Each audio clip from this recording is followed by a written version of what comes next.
Hoje eu vou contar para vocês um caso interessante envolvendo homenzinhos voadores que mutilaram dezenas de ovelhas. Depois da vinheta, você conhecerá detalhes desse interessante caso.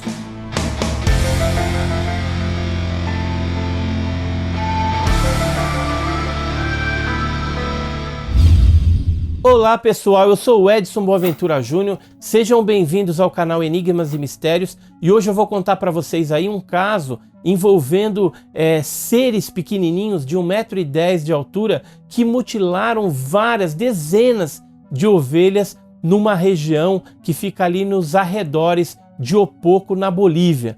E esse caso é um caso bem interessante que aconteceu no dia 10 de março de 1968, inclusive foi descrito no livro Primeiras Investigações sobre Humanoides Extraterrestres do Henry Duran, né?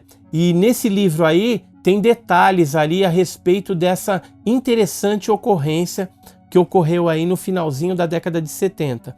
Mas antes, porém, de eu contar detalhes a respeito desse caso aí, não só de mutilação, mas também teve até uma luta corporal entre o ser e a campesina boliviana, eu queria pedir para você aí, se você não é inscrito, se inscreva no nosso canal. Se você gostar desse vídeo, clica aí no joinha, nos acompanhe nas redes sociais e depois deixe o seu comentário aí, porque vai ser bem importante para nós. Então, sem mais delongas, agora vamos para esse caso. Toda essa história, ela aconteceu por volta das 16 horas, quando a dona Valentina P. Flores foi guardar as suas ovelhas num aprisco. O aprisco lá nesse local onde eles moravam, geralmente eram feitos de pedras, né? Eles iam amontoando pedras e a parte superior do aprisco ela é aberta, é descoberta. E ali eles guardam as ovelhas, fecham, elas passam a noite ali dentro. No dia seguinte, eles tiram desse aprisco e colocam as ovelhas para pastar ali na região, né? Então ela guardou algumas ovelhas e percebeu que estava faltando um bezerro e uma lhama.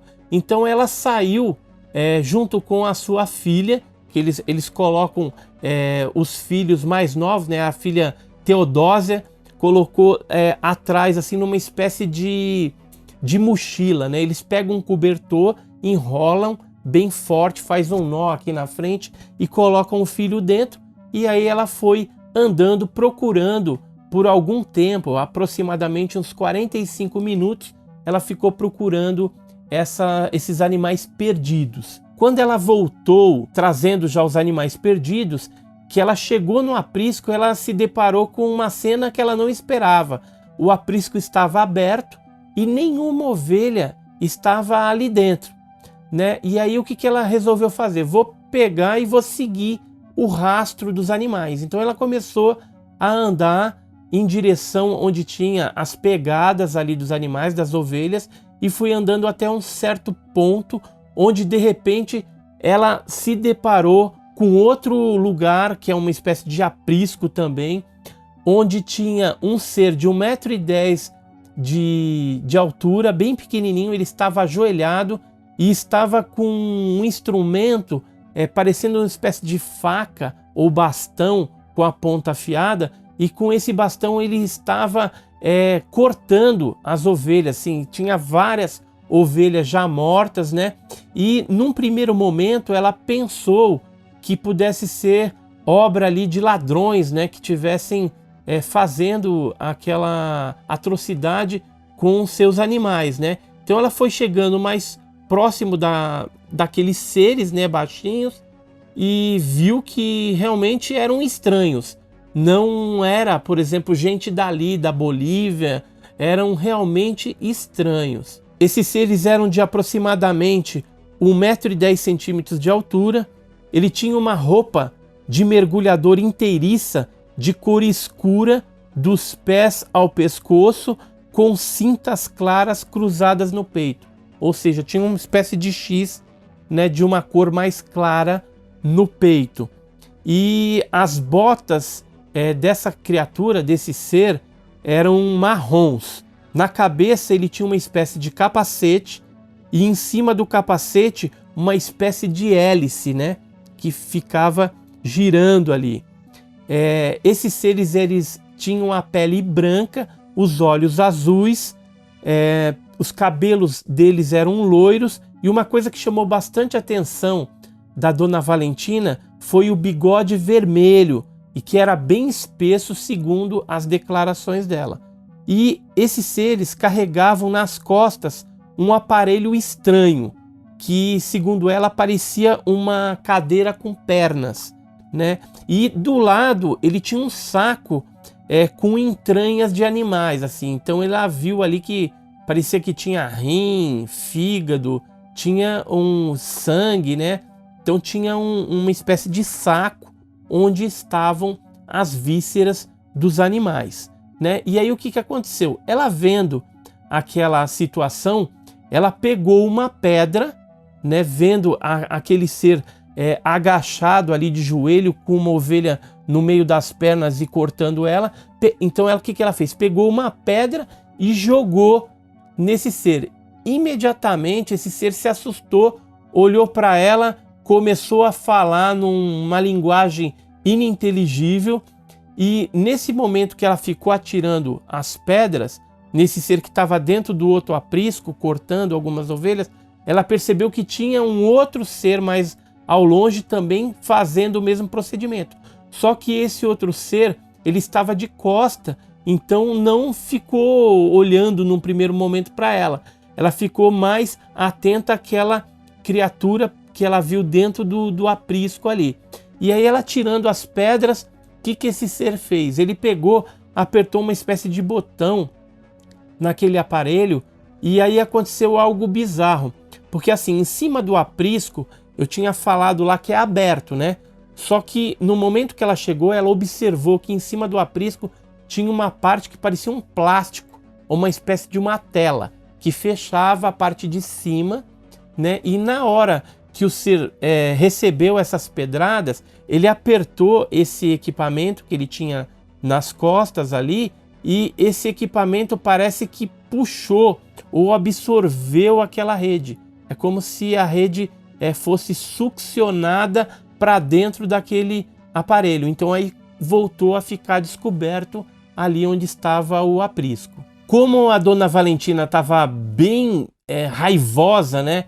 Ela com aquela cena, né? Ela ficou muito indignada com a cena que ela viu, né? Os animais, de repente, o sustento dela, do marido, que estavam ali, estava tudo perdido, tudo morto, tudo destroçado ali, né? Aquela carnificina total. O que ela fez? Ela pegou um bastão que tinha um ferro na ponta, que geralmente eles usam de cajado, né, quando estão apacentando as ovelhas, e com esse pau, com o ferro na ponta, ela deferiu uma pancada forte que atingiu o rosto daquele ser. E na hora que atingiu, o sangue, né, já desceu ali. Então a criatura começou a sangrar, e aí começou a gritar e continuou falando naquela linguagem que ela não entendia nada, né? Porque essa campesina, eles moram bem afastado ali na Bolívia, e geralmente a única língua que eles sabem é o quicho, né? Que é uma espécie de linguagem inca antigo que é falado ali no altiplano boliviano. Nesse momento que estava sangrando, né, aquele ser pegou aquele bastão, que era uma espécie de faca e também uma espécie de bumerangue. Ele começou a jogar aquela faca em direção à Valentina, né, e aquilo deferia algumas pancadas nela, né, e cortava parte do peito dela, parte do braço, porque ela se defendia também, e fazia alguns cortes até profundos.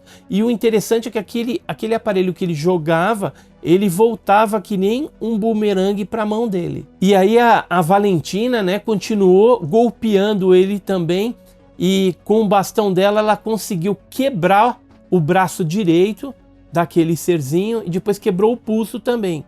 E aí ele gritando muito, né, com a mão esquerda ele foi no aparelho dele e começou a mexer, e depois já saiu correndo para uma espécie de colina, e ali na colina ele apertou e de repente começou a alçar voo. Começou a voar e foi de uma colina para outra. Nisso, o outro ser que viu toda aquela gritaria, já tinha dado no pé também, já tinha saído voando lá. E aí ficou aquele rastro de sangue, né, no local ali onde ele saiu correndo, porque o rosto dele estava sangrando muito e o braço também estava todo machucado, quebrado. No momento que ele começou a subir, que ele começou a voar com aquele aparelho nas costas, a Valentina escutou um ruído que é parecido com um assobio, né? E conforme ele ia ganhando mais altura, aquele assobio ele ia ficando mais forte, até que ele passou de uma colina para outra colina voando. Depois dessa interessante história, o que aconteceu? A dona Valentina voltou para casa, né? Triste, né? Porque tinha perdido ali todos os animais. E mais tarde, o seu esposo, Gumercindo Torres, ele chegou em casa, ela contou toda essa história e aí eles juntaram 3 homens ali no povoado e resolveram partir para buscar o pessoal do exército, da polícia, para ver o que estava acontecendo. Então, esses 3 homens foram até a estação militar de Uiune para denunciar aí a perda daqueles animais. E lá eles conseguiram sensibilizar os militares, então veio uma caravana ali para o povoado onde eles moravam, chefiada pelo coronel Rogério Ayala Tapia. Veio também o seu filho Pablo Ayala, que era da polícia, os tenentes Carlos Coso e Alfredo Ampuero, que eram do exército, o médico Jesus Pereira e o doutor Jean Sea. Todo esse pessoal e mais alguns outros militares estiveram ali no local e viram mais de 30 animais mortos, mutilados com alguns orifícios, né? Inclusive eles deram falta de alguns órgãos, como por exemplo olhos, ouvidos, línguas, alguma porção assim da boca também tinha sido cortada, rins e fígado também estavam faltando.